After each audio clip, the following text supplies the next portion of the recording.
kung papaturo nga ako ng acting skills sa bisita natin mamaya.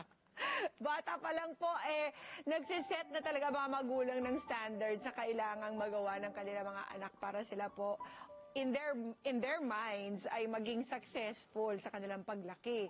Pero paano po kung ang standards na yon ay hindi naman nami-meet ng kanilang mga anak? Ibig sabihin ba nun ay sobrang taas ng expectations sa mga magulang sa kanilang mga anak na kailangan na nila itong i-change? Tulad na lang po ng isang nanay na sumulat sa atin para humingi ng advice kung paano ba niya ima-manage ang expectations sa kanyang anak. Sabi niya, "Dear Mama P, good morning po sa iyo at sa lahat ng Girl Kada. Ako po si Nanay Eliza, 45 years old at may anak na teenager, si Gerald. Tulad ng ibang mga magulang, ang gusto ko lang ay mag-succeed ang anak ko sa lahat ng gusto niyang gawin. Kaya naman full support ako sa kanya, sa lahat ng kanyang ginagawa. At bilang nanay ni Gerald, alam ko ang kanyang kakayahan. Kaya naman, talagang pinupush ko siya sa lahat ng activities niya. Nung una, maganda po ang resulta ng pagpupush ko sa kanya hanggang isang araw, bigla na lang niya akong sinabihang, "Sorry Nay, ginawa ko po ang best ko pero hanggang doon na lang talaga ang kinaya ko." Ito'y matapos niyang hindi makuhang top honor sa kanyang klase na aaminin ko, ine-expect kong kaya niyang gawin. Ramdam ko ang lungkot at panghihinaya ng aking anak sa nangyari. Pakiramdam ko tuloy ay nape-pressure siya sa expectations ko sa kanya. Naiisip ko tuloy na ibaba ang expectations ko sa aking anak. Mama P, tama ba yun? Tama bang iyon ang gawin ko? O dapat bang mas i-push ko pa siya na mas doblehin ang pagsisikap para ma-meet ang lahat ng expectations namin ng tatay niya sa kanya? Sana ay mabigyan mo ako ng magandang advice. We will try our best sa aking problema. Nagmamahal, Nanay Eliza. Para po tulungan tayo mabigyan ng magandang payo si Nanay Eliza, makakasama po natin ang ating bisitang psychologist, si Ms. Hazel Malazarte. Good morning, Ms. Hazel. Welcome. Good morning, mga kada. Okay. Itong pagsiset ng standards at expectations sa ating mga anak, it's pretty normal, di ba?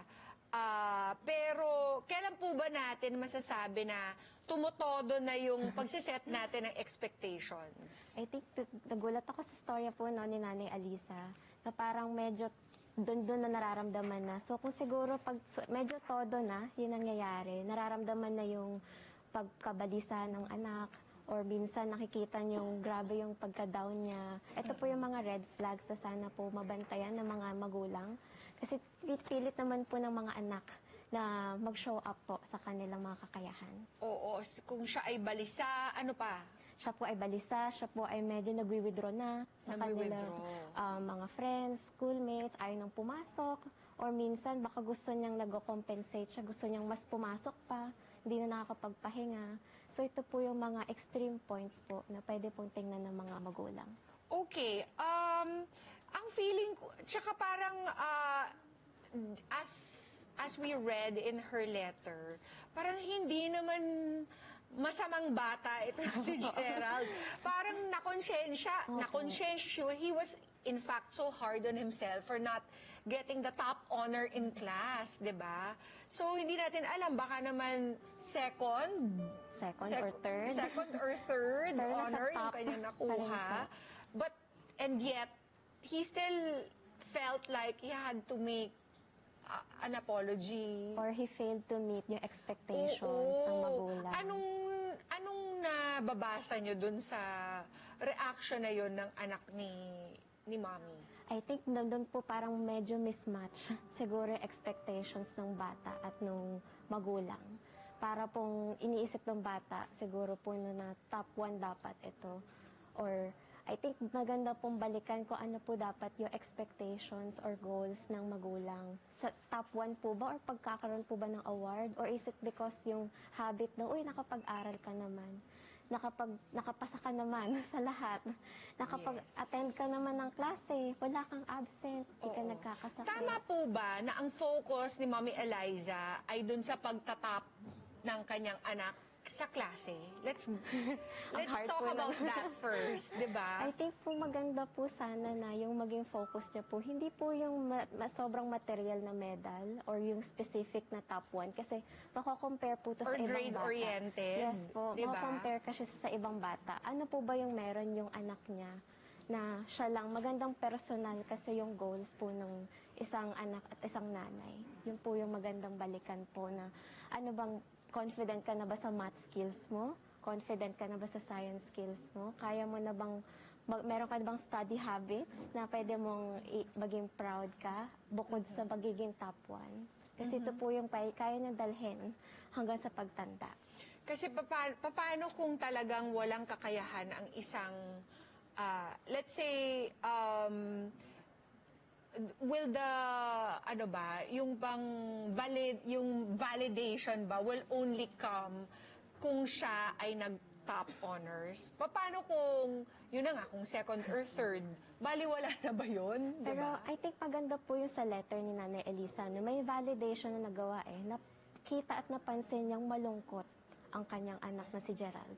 Nakita niya po doon na nalungkot po, sobrang naapektuhan po yung anak ko doon sa letter. O kung mabait pa nga si Gerald di ba? Opo, Kasi nag-sorry parang pa nga po may siya nakonsensya pa siya. Opo. Pero maybe Mommy Eliza also has to readjust the focus from being so grade conscious to the effort Effort, yes po. The that personal goals. the anak is doing, Yes, di ba? Hindi ba kailangan i-upload din Yes, po. yung effort na ginagawa ng mga anak natin at hindi nakabase lamang sa grades Sa grades. nito or sa awards na po nakukuha niya. nito. Na parang pong maganda na personal goals po talaga na, uy, at least anak, no, kahit alam kong malungkot ka, doon yung napansin niya hulihin na po natin doon na malungkot ka ngayon, Oo. pero at the same time, at least, di ba, pasado ka, healthy ka, at the same time, nakita ko yung effort mo talagang mag-aral para dito.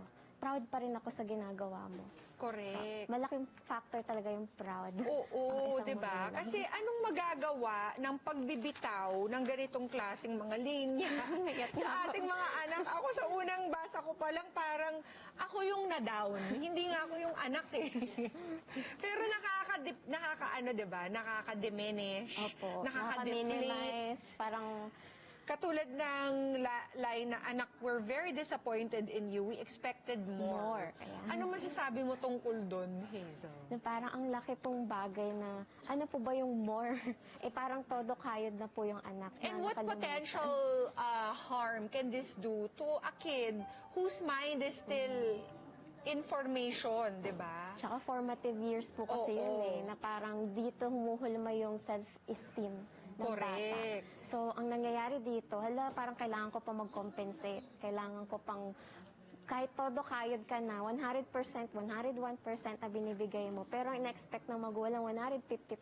Teka, medyo mahirap po yun. I think the problem lies with the words that we speak to our children, not knowing in our heads, feeling natin, ito yung makakabuti sa kanila to parang to stress the Or to push. importance of doing well in school. But sa halip, ito pala yung nakaka-discourage pa sa Opo. kanila at nakaka-deflate ng kanilang self-esteem.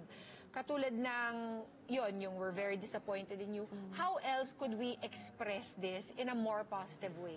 I think maganda rin pong hulihin natin na na-anxious yung mga parents. Hindi nila alam paano yung pag-validate sa anak. Correct. And automatic sa atin po sa kinalakihan natin. Nega, ang sasabihin. Yes po, nega po So ano po, sa halip nito, ano po yung mas magandang sabihin? Magandang Para ma-capture. naman ma-uplift sila. Maganda ma-capture niyo po yung, kasi magaling yung anak si Gerald, nagsabi na siyang sorry Yes. Meaning, open siyang for improvement, Oo. diba? Pero magandang, wag na natin pukpukin pa. Magandang sabihin natin na, anak, nakikita ko nahirapan ka. Nakita ko, nagsasabi ka sa akin ng sorry. Pero maganda rin na, ito diba, ito na yung narating mo. Proud ako kasi nabanggit mo yung boundaries mo. Proud ako kasi nalungkot ka at inaamin mo to sa akin. Sabay tayong maging malungkot at gawin natin yung ano pa yung pwede nating i-improve sa study habits mo. Sasamahan Yun, kita doon. oo. Siguro together they should figure out Yes. what the problem is, 'di ba? Tapos and then together they should find solutions Yes, to po. it. Hindi yung parang ano may ginagawa Binat mo mo? kaagad sa Oo. anak na fault. Parang two-way street po kasi yan. Para bang isolating, Opo. 'di ba? Na parang fault po ganun. kagad nung anak. How about this other line? You should have known better. Hindi ko naisip na magagawa mo 'yon. Grabe po yung hatol, no? Parang ang laki nung kasalanan ng anak na hindi magagawa yung magampanan yung responsibilidad niyang mag-top. Siguro to begin with, they should start with the assumption that your kids are always trying to do their best, 'di ba? Kung hindi nila nagawa yung something else, maybe wala pa talaga sa kamalayan nila. And Opo. that is your role as a mom or a dad to give them that kind of information, di ba? Or baka siguro may existing ano na sila, thinking na ito yung practice nila noon. Pero di ba po mga noon, mga traditional views na minsan pinupukpok ang bata para mag-push. Oo. Maganda po siguro ngayon na magandang ma-validate po natin yung bata na yung eagerness niyang mag-try, eagerness niya mag-improve. And imbes na hatol, magandang tanong, saan ka ba nahirapan? Tama. Doon ka po magtanong sa simula po nun. Okay.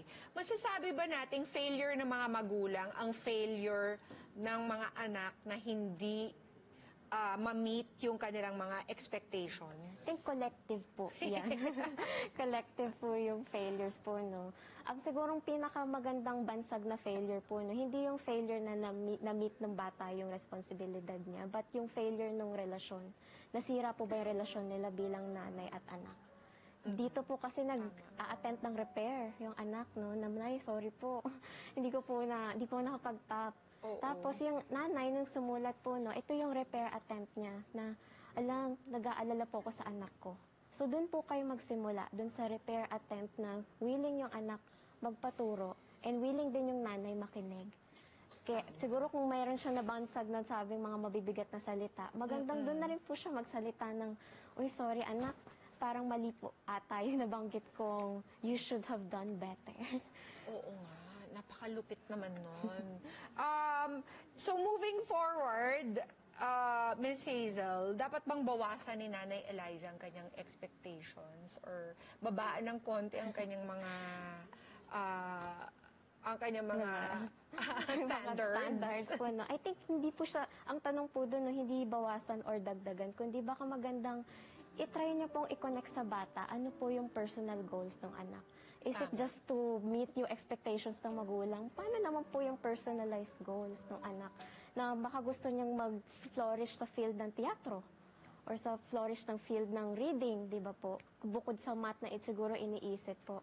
Marami po kasing pwedeng area na pwedeng pagtuunan ng pansin ng magulang bukod dun sa aspeto na sinasabi po ng anak. Mhm. So, dapat mag-communicate Yes sila. po. I think it should be a little less, ano bang tawag doon? Yung Parang less, yung wording po na gamit nila, no? Maganda po sanang, isipin muna nila, is this something good sa bata kung maririnig niya? Is it going to uplift yung anak ko? Or mas lalo bang bababa? Mababa na nga yung tingin ni Gerald sa sarili niya. Hindi niya na-meet yung expectations ng nanay. So, Yes. sasabihin niya pa po yun. Oo nga. So, magandang, bago po kayo bumitaw ng salita po, isipin niyo rin po, kung maririnig niyo po yung salitang yun, ano po mararamdaman niyo? Correct. Ang harsh na nga ng mundo sa Yes labas. po. Tayo na nga lang mga magulang yung parang tinuturing nilang safety. Yes. Ang ating home, ang ating pamilya. Tapos pagdating doon, ia-attack pa natin sila. So, mas maganda na parang ano bang mas okay na malayo kayo sa isa't isa pero na-achieve niya ang kanyang expectation sa kanilang mga magulang or close sila as a family, mabuti ang kanilang relationship. Pero conscientious naman ang mga anak pagdating sa mga expectations ng mga magulang. Tsaka nagme-meet halfway po. Oo. Maraming salamat, Hazel, for joining us today. Saan ka ba pwedeng i-follow ng ating mga kada? Hello po. Pwede niyo po ako i-follow sa Mindlift Wellness Clinic. Ang clinic po namin ay nasa Fort Bonifacio, Bayani Road po. Kung may mga tanungan po kayo about mental health. Yon. Thank you very much, Miss Hazel. At ito naman po ang aming mga pieces of advice. Ang first P natin ay pabayaan. Huwag pong hayaan na ma-pressure ang anak sa expectation sa kanila. Pabayaan silang gawin ang gusto nila on their own or at their own pace. Kung magkamali, okay lang dahil experience naman is the best teacher. Ang second P of advice namin, pag-usapan. Kapag hindi po na-meet ang expectations, huwag pong pagalitan ng anak. Dapat po pag-usapan kung ano bang nangyari. Always have an open line of communication with your children. And our third P, pagkatiwalaan. Minsan ang pagsiset po ng expectation sa anak ay senyales ng kawalan ng tiwala sa kanilang kakayahan. Imbis na magulang ang mag-set ng expectations, pagkatiwalaan ng anak na sila mismo ang mag-set ng sarili nilang expectation sa buhay. Diba ang ganda nun? Sana po'y nakatulong ang mga piece of advice sa iyo, Nanay Eliza, at ina-expect namin na magiging mas matatag ang relasyon ninyo sa inyong anak dahil dito. Magbabalik pa po, kada umaga dyan lang po kayo.